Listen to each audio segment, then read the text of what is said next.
Hi friends, ಇವತ್ತು ಭಾರ್ಗವಿ ಸೀರಿಯಲಲ್ಲಿ ಏನಾಗುತ್ತೆ ನೋಡೋಣ. ಭಾರ್ಗವಿ LLBಲಿ ಹೈ ವೋಲ್ಟೇಜ್ ಎಪಿಸೋಡ್ ಅಂತಲೇ ಹೇಳ್ಬೋದು. ಮೊದಲಿಗೆ ವಾದ ಮಂಡನೆ ಮಾಡ್ತಾರೆ JP ಅವರು. ಇಲ್ಲಿ ನಮ್ಮನ್ನು ಅಥವಾ ನಮ್ಮ ಕುಟುಂಬದವ್ರನ್ನ ಅಥವಾ ನಮ್ಮ ಕ್ಲೈಂಟ್ನ ಮೋಸಗೊಳಿಸಲಿಕ್ಕೆ ಇವರು ಸಂಧ್ಯಾನ ದಾಳವಾಗಿ ಬಳಸ್ಕೊಳ್ತಾ ಇದ್ದಾರೆ. ಈಗ ಸಂಧ್ಯಾನೇ ಒಪ್ಕೊಂಡಿದ್ದಾರೆ ಭಾರ್ಗವಿಂದನೇ ಈ ಥರ ಆಗ್ತಾ ಇರೋದು, ಹಾಗಾಗಿ ನೀವು ಅವಳಿಗೆ ತಕ್ಕ ಶಿಕ್ಷೆ ಕೊಡಬೇಕು ಅಂತ ಹೇಳಿ JP ವಾದ ಮಂಡನೆ ಮಾಡ್ತಾರೆ. ಇದಕ್ಕೆ ತದ್ವಿರುದ್ಧವಾಗಿ ಅರ್ಜುನ್ LLB ಅವರು ಒಂದು ವಾದ ಮಂಡನೆ ಮಾಡ್ತಾ ಇದ್ದಾರೆ. ಶ್ರೀಯುತ JP ಅವರಿಗೆ, ಶ್ರೀಯುತ ಲಾಯರ್ JP ಸರ್ಗೆ ಭಾರ್ಗವಿ ಅವ್ರನ್ನ ಅಪರಾಧಿ ಅಂತ ಕರೆಯೋದು ನಿಲ್ಲಿಸ್ಬೇಕು ಅಂತ ನಾನು ರಿಕ್ವೆಸ್ಟ್ ಮಾಡ್ತಾ ಇದ್ದೀನಿ ಅಂತ ಹೇಳ್ತಾರೆ. ಯಾಕಂದರೆ ಇನ್ನೂ ಅಪರಾಧಿ ಯಾರು ನಿರಪರಾಧಿ ಯಾರು ಅಂತ ಹೇಳಿ ಇನ್ನೂ ಕ್ಲಿಯರ್ ಆಗಿ ಇಲ್ಲ. ಅಪರಾಧಿ ಆಗೋದ್ರೊಳಗೆ ಅವ್ರನ್ನ ಅಪರಾಧಿ ಅನ್ನೋದು ತಪ್ಪು ಮಹಾಸ್ವಾಮಿಗಳು ಅಂತ ಹೇಳಿ ಜಡ್ಜ್ ಎದುರುಗಡೆನೆ ಒಂದು ವಾದ ಮಂಡನೆ ಮಾಡ್ತಾನೆ. ಇದರಿಂದ ಇನ್ನೂ ಕುಗ್ಗರಿತಾನೆ. ತಮ್ಮ ಮಗನ ವಾದವನ್ನು ನೋಡಿ ಖುಷಿನೋ ಅಥವಾ ನನ್ನ ಎದುರುಗಡೆನೆ ಗೆಲ್ತಾ ಇದ್ದಾನೋ ಅನ್ನೋ ಒಂದು ಕುತೂಹಲ ಅಥವಾ ಏನೋ ಒಂಥರ ವಿಚಿತ್ರವಾಗಿ ವರ್ತನೆ ಮಾಡಿ ಕೂತ್ಕೊಳ್ತಿರ್ತಾನೆ. ಪಕ್ಕದಲ್ಲಿ ಅಸಿಸ್ಟೆಂಟ್ ಸಹ ಏನು ಸರ್ ಇದು, ಸಂಧ್ಯಾನ್ ರೂಪದಲ್ಲಿ ಬಂದವರು ಸಹ ತಬ್ಬಿಬ್ಬಾಗಿ ಆಗ್ತಿದ್ದಾರೆ, ನಿಜ ಎಲ್ಲ ಹೇಳ್ತಾರೇನೋ, ನಿಮ್ಮ ಮಗನ ಎದುರುಗಡೆ ನೀವು ಸೋಲ್ತೀರೇನೋ ಅಂತ ಅವನು ಸಹ ಕಿವಿ ಚುಟ್ತಾ ಇದ್ದಾನೆ. ಇಲ್ಲಿ ಒಂದು ಅರ್ಜುನ್ LLB ಅವರು ಇಲ್ಲಿ ಒಂದು ವಾದ ಮಂಡನೆ ಮಾಡ್ತಾ ಇದ್ದಾರೆ. ಏನಂದರೆ, ಮಹಾಸ್ವಾಮಿ ಅವರೇ, ಈ ವಿಷಯವನ್ನು ನಾನು ಹೇಳಬೇಕು ಗೊತ್ತಿಲ್ಲ, ಆದರೆ ಶ್ರೀಯುತ JP ಅವರು ನನ್ನ ತಂದೆ, ಹಾಗೆ ಭಾರ್ಗವಿ ಅವರ ಮಾವ. ಇಲ್ಲಿ ಒಂದು ವಾದ ಮಂಡನೆ ಆಗ್ತಿರೋದು ಮಾವ ಮತ್ತು ಸೊಸೆಗೆ. ಇಲ್ಲಿ ನಾನು ಡೈರೆಕ್ಟಾಗಿ ವಾದ ಮಂಡನೆ ಮಾಡ್ತೀನಿ. ಸೊ ನಾನು ಎನ್ಕ್ವೈರಿ ಮಾಡಬೇಕು ಅಂತ ಇದ್ದೀನಿ ಸಂಧ್ಯಾ ಅವ್ರನ್ನ ಅಂತ ಹೇಳಿ. ಸಂಧ್ಯಾ ಅವ್ರನ್ನ ಕಟ್ಟೆಗೆ ಕರೀತಾನೆ. ಹೀನಮಾನವಾಗಿ ನೀವು ದುಡ್ಡಿಗೋಸ್ಕರ ಇದು ಒಪ್ಕೊಂಡಿದ್ದಲ್ವ, ಸಂಧ್ಯಾ ಅವರಿಗೆ ನ್ಯಾಯ ದೊರಕಿಸ್ಬೇಕು ಅಂತ ಭಾರ್ಗವಿ ಲಾಯರ್ ಅವರು ಎಷ್ಟು ಕಷ್ಟಪಟ್ಟಿದ್ದಾರೆ ನಿಮಗೆ ಗೊತ್ತಾ.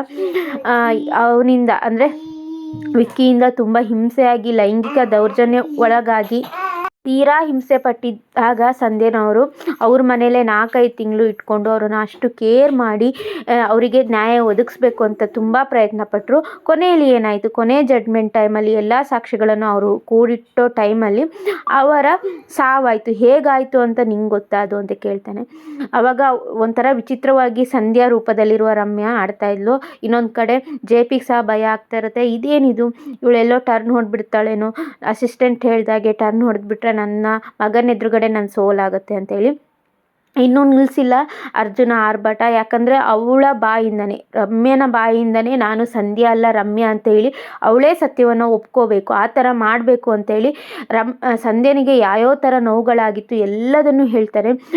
ಅವಳಿಗೆ ತಲೆ ಮೇಲೆ ಹೊಡೆದಿರುವಂಥದ್ದು, ಹೊಟ್ಟೆಗೆ 4-5 ಬಾರಿ ಚುಚ್ಚಿ ಅವಳನ್ನು ಅತ್ಯಾಚಾರ ಮಾಡಿರೋದನ್ನು ವಿವರವಾಗಿ ಹೇಳಿದಾಗ ರಮ್ಯನಿಗೆ ತುಂಬ ಶಾಕ್ ಆಗುತ್ತೆ. ಮತ್ತು ಹೇಳ್ತಾಳೆ, ಇದನ್ನೆಲ್ಲ ನೀನು ಸಂಧ್ಯಾ ಇದೆಲ್ಲ ಮಾಡ್ಲಿಕ್ಕೆ ಸಾಧ್ಯನೇ ಇಲ್ಲ, ಸಂಧ್ಯಾನ ತದ್ರೂಪ ನೀನು ದುಡ್ಡಿಗೋಸ್ಕರ ಮಾತ್ರ ಬಂದಿರೋದು, ನಿಮಗೆ ಹೆಣ್ಣಿನ ಜೀವನ ಮಾನ ಮರ್ಯಾದೆ ಏನೂ ಲೆಕ್ಕಕ್ಕಿಲ್ಲ, ನೀನು ಯಾರು ಹೇಳು ಅಂತ ಹೇಳಿ ಅವಳಿಗೆ ಒಂಥರ ಭಯ ಪೀಡಿತವಾಗಿ ಗದರಿಸೋದಂದರೆ ಅವನ ಬಾಯಿಂದನೇ ಸತ್ಯ ಬರಬೇಕು ಅಂತ. ಇದನ್ನೆಲ್ಲ ಕೇಳಿಬಿಟ್ಟು ರಮ್ಯಾ, ನಾನು ಸಂಧ್ಯಾ ಅಲ್ಲ ರಮ್ಯಾ ಅಂತ ಜೋರಾಗಿ ಗುಡುಗಿ ಇಡೀ ಏನು ಕೋರ್ಟಲ್ಲಿ ಹಾಲಿರೋ ಹಾಗೆ ಕೇಳ್ತಾನೆ, ನಾನು ರಮ್ಯಾ, ನಾನು ಸಂಧ್ಯಾ ಅಲ್ಲ, ನಾನು ಸಂಧ್ಯಾನ ಥರ ಆ್ಯಕ್ಟಿಂಗ್ ಮಾಡಲಿಕ್ಕೆ JP ಸರ್ ಕರ್ಕೊಬಂದಿದ್ದು ನನ್ನ ಅಂತ ಹೇಳಿದಾಗ JP ಸರ್ ಫುಲ್ಲು ತಲೆ ಕೆಳಗೆ ಹಾಕ್ತಾರೆ.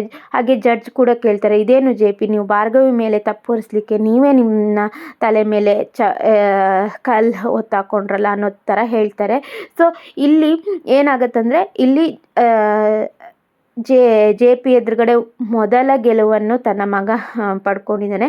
ಹಾಗೆ ಅರ್ಜುನ್ ಹೇಳ್ತಾನೆ, ಇದು ಮುಂದೆ ಕನ್ಕ್ಲೂಷನ್ನು ಭಾರ್ಗವಿ ಅವರೇ ಕೊಡಬೇಕಾಗತ್ತೆ, ಯಾಕಂದರೆ ಇದು ಕೇಸ್ ಅವರು ನಡೆಸ್ಕೋಬೇಕಾಗಿದ್ದು, ಅವರನ್ನು ನಿರಪರಾಧಿ ಅಂತ ನಾನು ಒಂದು ಸೇವ್ ಮಾಡಬೇಕಿತ್ತು, ಮಾಡಿದ್ದೀನಿ.